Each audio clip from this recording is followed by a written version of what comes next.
Periodo gubernamental de Belisario Betancur, 1982-1986. En los procesos de paz, este acuerdo buscaba que se diera una reestructuración y modernización de las instituciones, el fortalecimiento de la democracia y que se dieran garantías para ejercer la actividad política por parte de los miembros de las FARC.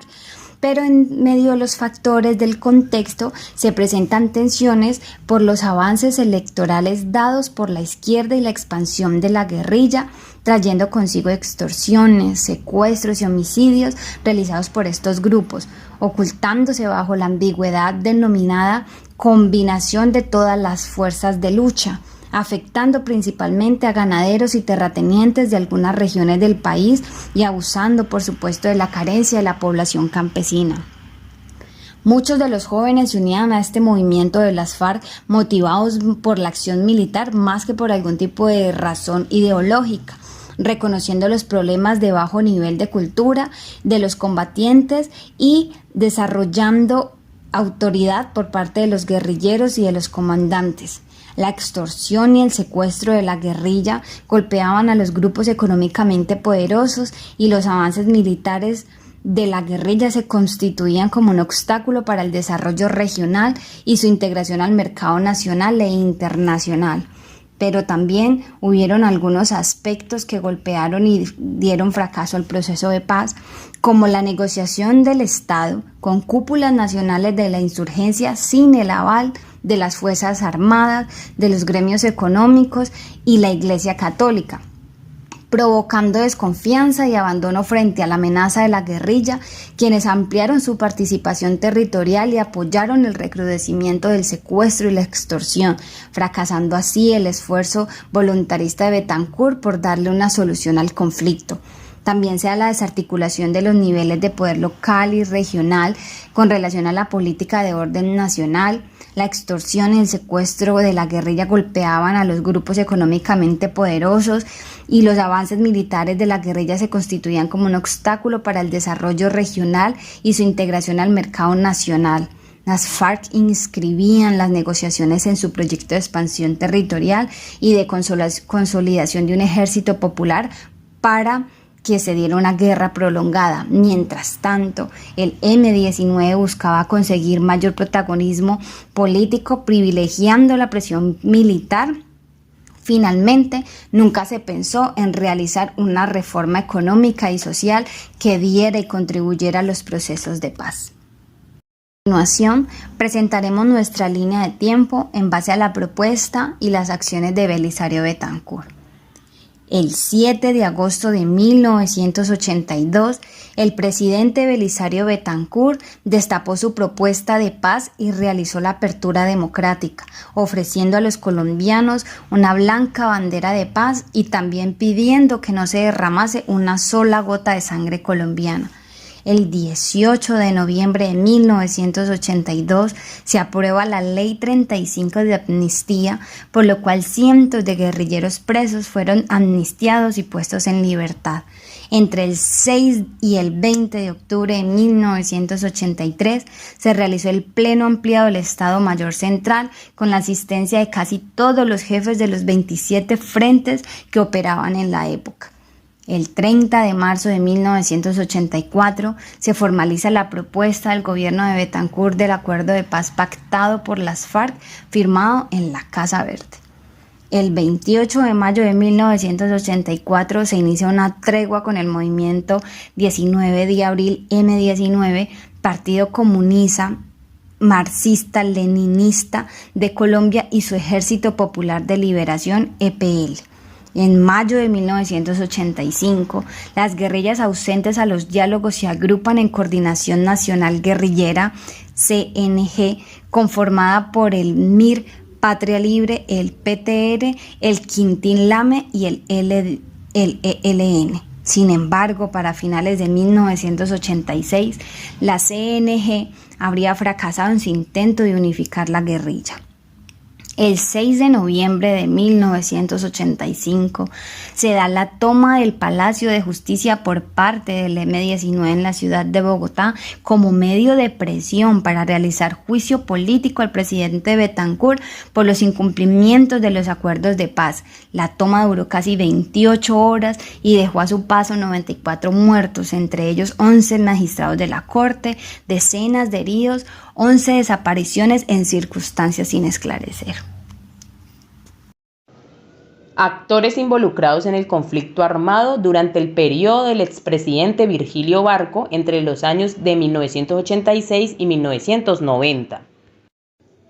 Virgilio Barco se posesionó el 7 de agosto de 1986 como presidente de Colombia. Es así que desde su mandato los actores involucrados en el conflicto en cada periodo gubernamental del mismo fueron el Cartel de Medellín, liderado por el narcotraficante Pablo Escobar en aquella época, guerrillas como las FARC-EP, militares y altos mandos pertenecientes a distintos cargos gubernamentales, haciendo presencia la guerrilla sin cuartel de los respectivos carteles del narcotráfico, declarando a las instituciones del país en sus inicios de mandato. También en el año de 1984, Virgilio Barco enfrentó grupos de paramilitares y guerrilleros, los cuales querían atentar en contra de la Unión Patriótica, que surgió con los acuerdos de las FARC-EP en el año en mención. En el año de 1986, tras su mandato, comenzó una especie de esquema opositor para dar fin a los actores involucrados del Frente Nacional, contando en su gabinete única y exclusivamente con representantes del Partido Liberal, porque hasta dicha fecha estaba prolongada la participación de ambos partidos. En 1987, durante su actual mandato, surgió la relación entre Colombia y Venezuela a raíz de la crisis que pasaba la corbeta Caldas el 9 de agosto de dicho año, ingresando la corbeta de la Armada de Colombia sobre el respectivo Golfo de Venezuela, lo que generó una disputa entre ambos países. Hacia el año de 1988, Barco logró la desmovilización de algunos grupos guerrilleros como el M-19, iniciando una conversación de acuerdos de paz con la guerrilla a raíz del secuestro del líder conservador Álvaro Gómez Hurtado en mayo del mismo año, y siendo liberado en el mismo año mediante el proceso de acuerdo entre los grupos y el actual presidente. En 1989, el presidente Barco ordena a las fuerzas militares azotar todas las acciones y estructuras que tuvieron que ver con el narcotráfico y conflicto armado, específicamente a los extraditados, y con ello desatando una fuerte violencia por parte del narcotráfico, ya que aumentaron los atentados terroristas en el mes de abril de dicho año, y todo ello por la inesperada e injusta muerte de Luis Carlos Galán, el cual fue asesinado el 18 de agosto en Soacha en el mismo año por grupos terroristas y que hacían parte del conflicto armado. Finalmente, en 1990, durante el último año de su mandato, se constituyó la segunda parte del conflicto interno colombiano, el cual fue posterior al Frente Nacional, viviendo entonces el país un recrudecimiento por el conflicto armado interno a raíz de las guerrillas, las guerras, la agrupación de paramilitares, etc., experimentando así el país fuertes transformaciones económicas que aumentaron el conflicto social, creando un mal e inadecuado desarrollo en las antiguas periferias, pasando grupos de las FARC-EP del tercer año de 1978 a llegar a un incremento aproximadamente de 36 en el año de 1990. Y en el mismo año se iniciaron las desmovilizaciones y respectiva dejación de las armas por el grupo M-19 para lograr unirse a la Asamblea Constituyente del año 1991. Ahora bien, vamos a hablar de los factores del contexto que determinaron la configuración del conflicto.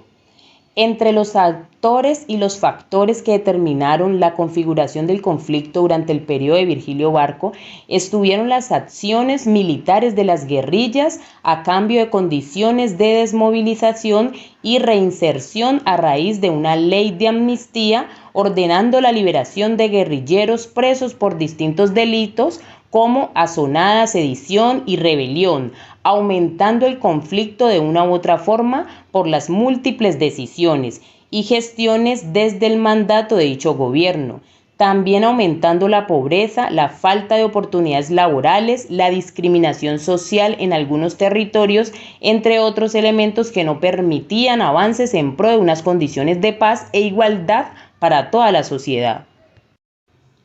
Temas y apuestas centrales que están en juego en las diversas agendas de paz.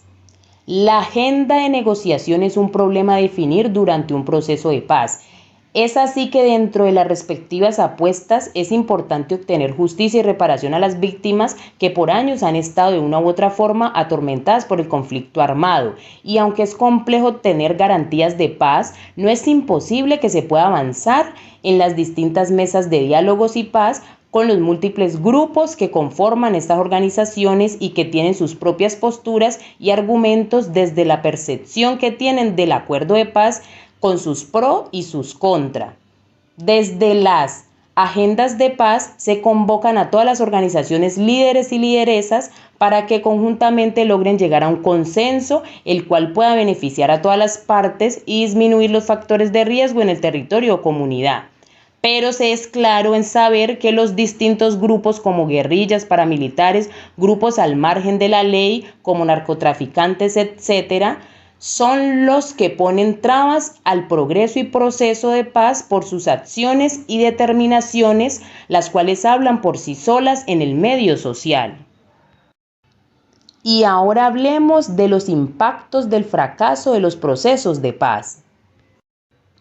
Dentro de los impactos del fracaso, con base al proceso de paz, está el poco interés que se ha ido perdiendo por parte de la cooperación internacional a raíz de los impases y las flechas que estancan el proceso y no generan avances positivos, la alimentación de los diversos grupos, los cuales ahora están llegando con más poder a cada uno de los territorios, dejando más y más violencia a su paso. También la falta de poco y apoyo político por parte de los entes gubernamentales y el compromiso para con la causa que beneficia a la población, sin dejar a un lado el narcoterrorismo que es muy común en los territorios y que aún sigue dejando secuelas y múltiples violaciones a los derechos humanos en los individuos que siguen siendo parte del contexto y de la población social.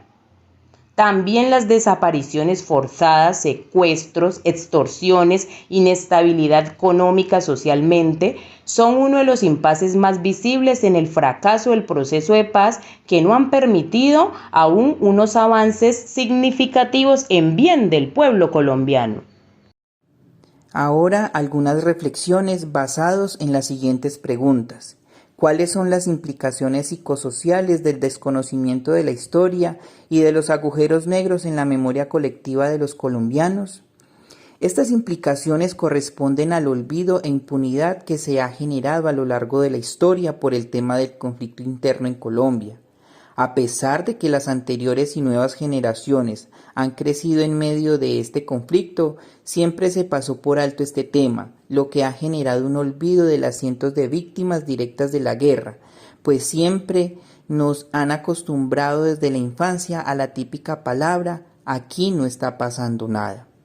Esto también corresponde a los pensamientos individuales desde el mismo confort. En estos tiempos se ha perdido la empatía y el trabajo colectivo. Desde la psicología, los niños y niñas han crecido desde el miedo y el individualismo, lo cual es infundido por los adultos, pues estos deben enseñar desde muy pequeños sobre la misma realidad que nos rodea y con esto poder ser conscientes de las verdaderas problemáticas sociales que aquejan al país.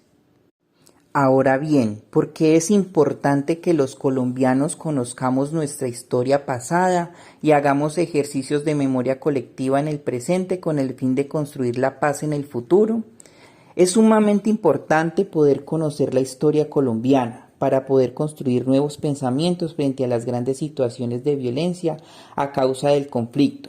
Esto permite repensarnos como personas y de qué manera estamos contribuyendo al camino a la paz. Como dice el gran filósofo Jorge Agustín Nicolás Ruiz de Santayana y Borrás, más conocido como George Santayana, aquellos que no pueden recordar el pasado están condenados a repetirlo. Esta frase es muy precisa, ya que estamos en un estado donde somos olvidados y olvidamos fácilmente. Esto nos ha permitido que se hagan verdaderos avances frente a los procesos de paz, pues estando sumergidos en la comodidad no podremos estar en los zapatos de quien ha padecido la violencia y entender el dolor ajeno. Esto nos hace reflexionar que debemos trabajar en comunidad y colectivamente para generar nuevas ideas de transformación. Finalmente, ¿cómo podemos relacionar los aciertos y fracasos que han habido en el pasado con el momento actual, teniendo en cuenta los puntos que se están discutiendo en La Habana? Específicamente, los diálogos que se han llevado a cabo desde La Habana, Cuba, han pretendido poder llegar al fin de la guerra. Por más de 60 años, Colombia se ha manchado de sangre a causa de una guerra que al parecer no tiene fin. Desde lo pactado en La Habana es tener en cuenta primero que todo el campesinado, principales víctimas de este conflicto, a quienes se les ha desplazado para quitarles sus tierras, muchos de ellos asesinados. Teniendo en cuenta esto, dichos acuerdos propenden generar políticas que permitan el restablecimiento de derechos y los cuales se han plasmado en la Ley de Víctimas 1448 de 2011. La cual corresponde a la Ley de Víctimas y Restitución de Tierras, que pretende atender a estas personas y poder hacer un proceso de devolución de sus tierras o una indemnización, asimismo la reparación integral y dignificación de su ser. Con la aparición de la JEP, Jurisdicción Especial para la Paz, se pretendía hacer un proceso desde la misma Comisión de la Verdad, realizar un proceso de historia colectiva que permitiera entrelazar a través de los relatos y tejer dicha verdad. Asimismo, tener en cuenta las múltiples desmovilizaciones de las FARC, dejando a un lado las armas y con esto emprender un hito histórico en el proceso de paz. Teniendo en cuenta esto, se ha logrado avanzar y ha sido un acierto estos procesos reparadores, pero seguimos en la angustia y fracaso de construir la paz. Los mismos gobiernos e instituciones se han empeñado en generar violencia y situar a su personal como máquinas de guerra. Se ha hecho un proceso de deshumanización a favor de los de cuello blanco.